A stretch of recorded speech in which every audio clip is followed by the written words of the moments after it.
Welcome viewers, আপনারা দেখছেন Bengali কার point YouTube channel. তো ভিউয়ার্স, আজকে আমরা ভিডিওর মাধ্যমে যেটা দেখবো সেটা হচ্ছে আমাদের গাড়ি দেখুন রাস্তায় চলতে চলতে হালকা একটু নয়েজ করে। সেটা হচ্ছে কিরকম নয়েজ, একটা দেখবেন খড়খড় খড়খড় করে একটা ভাব হচ্ছে হালকা, সেটা আমরা বুঝতে পারি না কোথা থেকে হচ্ছে। কারণ অনেক জিনিস চেক করি, গেটের এগুলো অনেক কিছু চেক করি, গেটের এই প্যাডগুলো যেগুলো সেগুলো চেক করি, দেখবো আমাদের এই প্যাডগুলো নড়ছে না, আওয়াজ ঠিক রয়েছে। এই সাইডে এগুলো চেক করি, সবই চেক করে ফেলি, কিন্তু আওয়াজটা আমরা বুঝতে পারি না যে একটা খড়খড় খড়খড় করে একটা আওয়াজ আসছে। তো আপনারা একবার চেক করে দেখবেন যে আপনাদের গাড়িতে এরকম আওয়াজ রয়েছে নাকি। ওটা যখন আপনি রাস্তায় গাড়িটা ড্রাইভ করবেন তখন আপনি এটা বুঝতে পারবেন যে একটা হালকা আওয়াজ হচ্ছে আপনার গাড়ি থেকে। তো এটা হাই রোডে চালানোর সময় একটু বুঝতে পারবেন, যখন আপনার গাড়ি লং রোডে কোথাও চলছে ফাঁকা অবস্থায় তখন আপনার এই ধরনের আওয়াজটা হচ্ছে। তো আপনি এরকম গেটের প্যাডগুলো চেক করছেন, আপনি বুঝতে পারছেন যে গেটের সাইড থেকে কোথা থেকে একটা আসছে, কিন্তু আপনি ধরতে পারছেন না কোথা থেকে আসছে। তো এই আওয়াজটা কোথা থেকে আসছে, কোথা থেকে হতে পারে, সেটা আজকে আমরা ভিডিওতে দেখবো, এবং এর যে সলিউশন কি রয়েছে সেটাই ভিডিওতে টোটালটা আমরা দেখবো। তাহলে চলুন আজকে ভিডিওটি শুরু করি। তো ভিউয়ার্স দেখুন, এটা হচ্ছে আমাদের গাড়ির গেট, ঠিক আছে। এই গেটের থেকে আওয়াজটা আসে, তো আমরা এগুলো চেক করি, গেটের প্যাড খুলে চেক করে ফেলি। তো এগুলোও চেক করি, এগুলোর নিচেও কিন্তু রাবার থাকে, এক ধরনের স্পঞ্জ থাকে, এগুলো যদি কেটে যায় তাহলেও কিন্তু আওয়াজ করে, ওরকম খড়খড়ে আওয়াজ, কিন্তু ওটা ওই রকম করবে না, ওটা একটা সেই চ্যাটচ্যাটে খড়খড়ে আওয়াজ হবে, ঠিক আছে।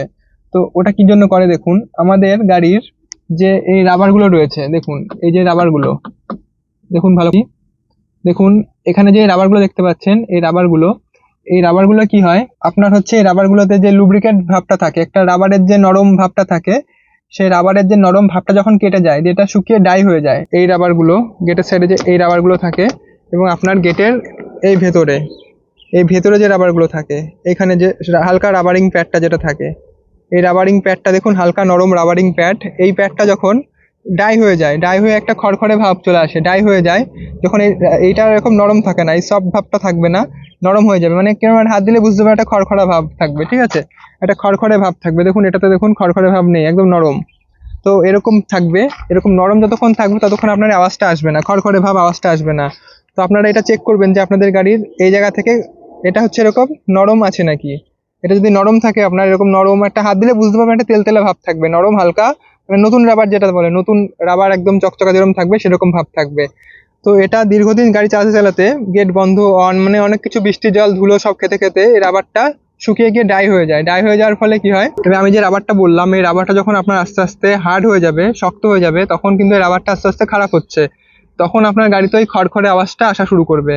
তখন কিন্তু এটা অনেকটা ইরিটেটিং হবে, মানে আওয়াজটা যখন আপনি চালাবেন রাস্তায় তখন খড়খড় করে আওয়াজ হতেই থাকবে, এই রাবারগুলো যদি আপনার শুকিয়ে থাকে। দেখুন আপনার গাড়ির এই যে রাবারটা দেখছেন ড্রাইভার সাইডে, এই আমার গাড়ির ক্ষেত্রে এই ড্রাইভার সাইডের রাবার দুটো হচ্ছে এরকম নরম টাইপের, আর কিন্তু এইখানকার সাইডের রাবারগুলো, এই যে গেটের এই সাইডের রাবারগুলো, এখানকার রাবারগুলো কিন্তু সব ক্ষেত্রেই একই রকম নরম, এই সাইডের রাবারগুলো কিন্তু সব ক্ষেত্রে একই রকম নরম। তো এটাকে আপনাকে নরম রাখতে হবে। তো এর জন্য কি করতে হবে দেখুন, আপনি হচ্ছে এখানে অনেকে কি করে, এই মোবিল লাগিয়ে দেয়, বা হচ্ছে কোনো যে কোনো লুব্রিকেন্ট অয়েল এখানে স্প্রে করে দেয়। তো এটা কিন্তু করা চলবে না, এখানে লুব্রিকেন্ট অয়েল স্প্রে করা চলবে না, এখানে আপনাকে সিলিকন অয়েল, যেটা সিলিকন স্প্রে, ঠিক আছে, যে কোনো একটা সিলিকন স্প্রে নিয়ে আপনি যদি স্প্রে করেন, দেখুন আমার কিন্তু এখানে সিলিকন স্প্রে করা রয়েছে, তাও দেখুন হাতে কিন্তু কিছু লাগছে না, হাতে কিন্তু কিছুই লাগছে না, কিন্তু এর মধ্যে কিন্তু যে একটা নরম ভাব, যে রাবার টাইপের জিনিসকে যেটা প্রোটেকশন দিয়ে রাখে, এই রাবারগুলোকে প্রোটেকশন করে রাখে যাতে এই রাবারটা ড্যামেজ না হয় বা শক্ত না হয়ে যায়, এর জন্য এটাকে একটা প্রোটেকশন দিয়ে রাখে উপর থেকে, ঠিক আছে। তো এটা যদি আপনি সিলিকন স্প্রে অ্যাপ্লাই করে রাখেন, এই গেটগুলোতে অ্যাপ্লাই করে দেন, তাহলে দেখবেন আপনার এই নয়েজটা আর হচ্ছে না, ঠিক আছে। আপনার যদি একদম শক্ত হয়ে হার্ড হয়ে থাকে তাহলে কিন্তু সেই সিলিকন স্প্রে দিয়েও কিছু হবে না, আপনাকে ওটা চেঞ্জ করতে হবে। যদি এরকম নরমও থাকে, আপনি যদি ওই সিলিকন স্প্রেটা যদি এখানে স্প্রে করে দেন টোটাল গেটটাতে, তো তাহলে কিন্তু আপনার এই নয়েজ গুলো আর আসবে না। আপনার পেছনের সাইডের গেটে দেখুন, আমার গাড়ির ক্ষেত্রে এই পেছনের সাইডের গেটের এই জায়গাটা কিন্তু ওরকম নরম নেই, ঠিক আছে, এটা নরম থাকার কথা ছিল, কিন্তু কোম্পানি যেরকম বানায় এটাকে নরম দেয়নি, এটাকে ওইরকম নরম দিতে পারতো, নরম দিলে আরো ভালো হতো। তো এখানটা হচ্ছে এরকম, মানে ড্রাইভার সাইডও এরকমই রয়েছে, তো এর উপর দিয়ে আবার একটা নরম রাবারের ইয়ে আছে, ঠিক আছে। আর এক্ষেত্রে দেখুন এখানটা কিন্তু নরম থাকবেই, তো এখানে যে নরমটা রয়েছে এটা কিন্তু এটাকে গিয়ে আটকে দিচ্ছে, আর ওখানে ডবল প্রোটেকশন করা রয়েছে, দেখুন দেখুন একই জিনিস, এটাতে দেখুন রাবার নরম, এটাতে দেখুন এরকম কিছু নেই। তো এরকম পেছনের গেট দুটোতে আমার গাড়ির ক্ষেত্রে এরকম জিনিস করা রয়েছে, এবং সামনের দুটোতে ওরকম নরম রাবার করা রয়েছে। তো এটা হচ্ছে একই জিনিস, তো এরকম করেছে কারণ হচ্ছে এটা কস্ট কাটিং বলা যেতে পারে। তো ওটা নরম দিলে বেটার হতো বেশি, এটা তো মানে আরো সেফ, আওয়াজ কম থাকতো। তো এর ক্ষেত্রে দেখুন এই গেটের মধ্যে এখানে যেটা রয়েছে এটাতে হচ্ছে এরকম নরম ভাব রয়েছে, তা এটা একই কাজ করবে। তো এখানেও আপনাকে এরকম যে 4টে আপনার গেট দেখছেন এরকম সমেত টোটালটাতে আপনি সিলিকন স্প্রে নিয়ে ভালো করে এটাকে একবার ক্লিন করে নেবেন, যে ধুলোটা থাকবে ক্লিন করে নিয়ে আপনি সিলিকন স্প্রে মেরে দেবেন। তো সিলিকন স্প্রেটা মারলে কি হবে, আপনার যে গাড়ির এই গেটগুলো, ঠিক আছে, গাড়ির এই গেটের রাবারগুলোতে ধুলো জমবে না। ধুলো জমবে না মানে ধুলো অ্যাটাক করে নেবে না।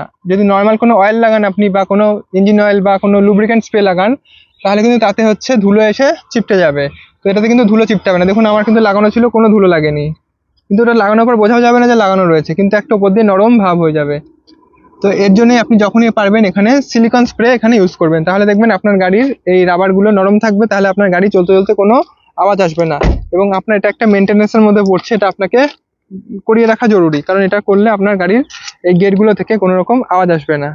তাহলে আপনারা বুঝতে পেরেছেন যে কি বললাম, আপনাদের যে এই গেটের যে জায়গাগুলো থাকবে এই জায়গাগুলোতে আপনারা সিলিকন স্প্রে, যে কোনো সিলিকন স্প্রে আপনি নিয়ে এখানে স্প্রে করে দেবেন, তাহলে দেখবেন আপনার গাড়িতে এই আওয়াজগুলো আসবে না। যদি আপনি নর্মাল কোনো লুব্রিকেন্ট স্প্রে ইউজ করেন তাতেও আওয়াজ চলে যাবে, কিন্তু ওটা কিছু সময়ের জন্য যাবে, আবার সেই ধুলো জমবে, এর মধ্যে ধুলো জমে জিনিসটাও খারাপ হয়ে যাবে, আবার আপনার আওয়াজ শুরু হবে।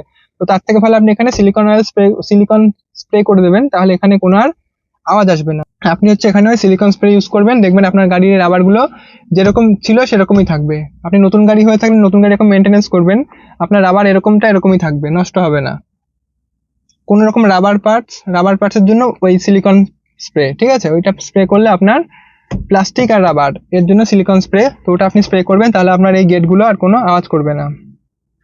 তো আশা করছি আপনারা বুঝতে পেরেছেন যে এখানে আওয়াজটা হয় তার কি করলে আপনার কি সলিউশন হবে।